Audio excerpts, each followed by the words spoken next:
Hi welcome to Manogna Jaitri channel. పనసకాయ బిర్యానీ ఎలా చేసుకోవాలో చూద్దాం.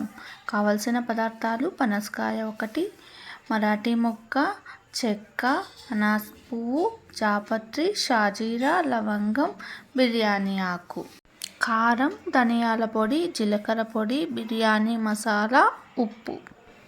పనసకాయని ఈ విధంగా కట్ చేసుకునేటప్పుడు కత్తికి ఆయిల్ పూసుకొని ఈ విధంగా కట్ చేసుకోవాలి.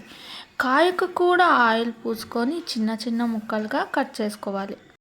కట్ చేసుకున్న ముక్కలను నీళ్ళల్లోకి వేసుకొని అందులో ఉప్పు, పసుపు వేసుకొని బాగా బాయిల్ చేయాలి. 3 విజిల్స్ వచ్చేంత వరకు ఉంచాలి. గిన్నెలో 30 నిమిషాల నానబెట్టుకున్న బాస్మతి రైస్లోకి ముందుగా చెప్పిన మసాలా దినుసులు వేసుకోవాలి. అందులోనే ఆయిల్ వేసుకొని ఉప్పును కూడా వేసుకోవాలి.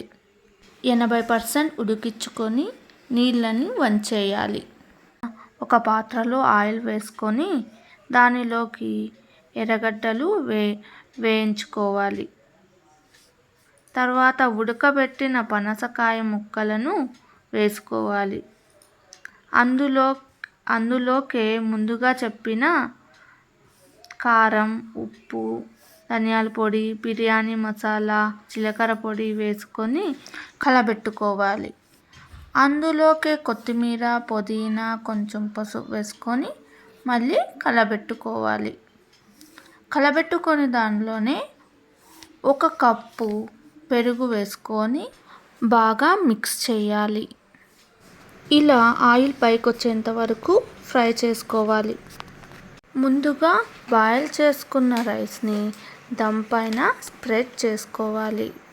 కావాలంటే ఫుడ్ కలర్స్ని యాడ్ చేసుకోవచ్చు. నేను లెమన్ అండ్ కేసరి ఫుడ్ కలర్ని వేసాను. వీటిని నీళ్ళల్లో లేదా పాలల్లో మిక్స్ చేసుకోవచ్చు. చివరిగా దీనిని మూత పెట్టి లో ఫ్లేమ్లో 15 నిమిషాల పాటు ఉడికిస్తే రుచికరమైన పనసకాయ బిర్యానీ రెడీ.